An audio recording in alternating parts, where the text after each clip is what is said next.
Zaman dulu ada seorang raja yang berkuasa. Dia menyuruh anak buahnya menaruh batu besar di tengah jalan raya. Kemudian raja itu menuju semak-semak dan bersembunyi. Kamu tahu apa sih tujuan raja melakukan hal ini?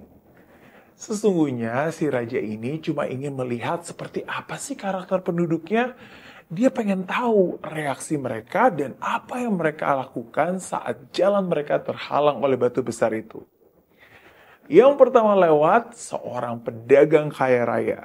Dia adalah sahabat sang raja. Tapi ketika dia melihat sebongkah batu besar di sana, kira-kira apa responnya? Well, dia hanya melewati aja. Terganggu, iya sih.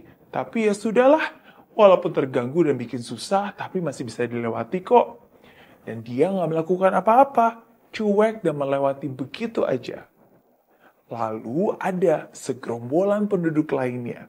Dan ketika mereka melihat bongkahan batu besar di jalan raya dan menghalang jalan mereka, wah, mereka mulai marah-marah. Astaga, batu sebesar ini dibiarkan menghalangi jalan gitu aja sih. Iya nih, emang si raja nggak merhatiin kesejahteraan rakyatnya. Dasar pemimpin malas, masa bikin jalanan bersih rapi aja nggak bisa? Ngapain aja tuh kerjanya si raja? Dan masih banyak lagi keluhan-keluhan lainnya. Mereka hanya bisa mengomel tiada henti.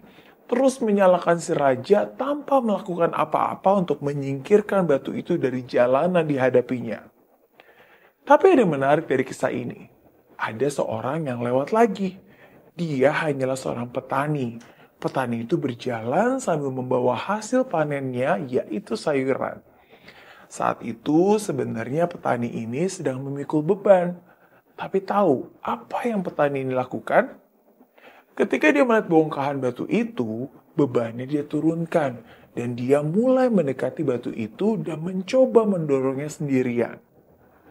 Kalau batu besar ini menghalangi jalan saya, berarti batu ini juga akan menjadi penghalang bagi orang-orang lain yang melewatinya.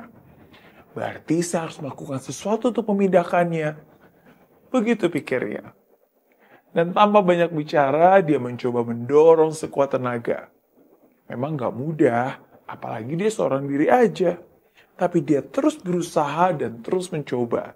Dan akhirnya dia berhasil menggeser batunya.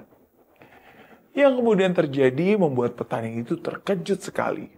Ternyata di balik batu besar tadi, dia menemukan sebuah pundi-pundi yang berisi koin emas dan berlian dengan jumlah yang sangat banyak sekali.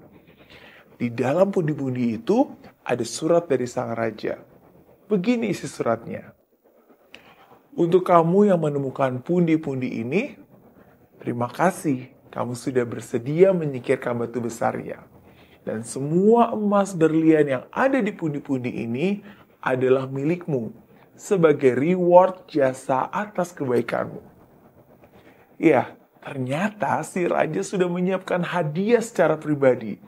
Hadiah untuk orang-orang yang punya kemauan, kepedulian, dan kebaikan hati. Hadiah untuk dia yang punya ketulusan mau membantu menyingkirkan halangan dan memudahkan jalan untuk orang lain. Walaupun mungkin sebenarnya bukan tugas dia, walaupun mungkin bukan tanggung jawabnya.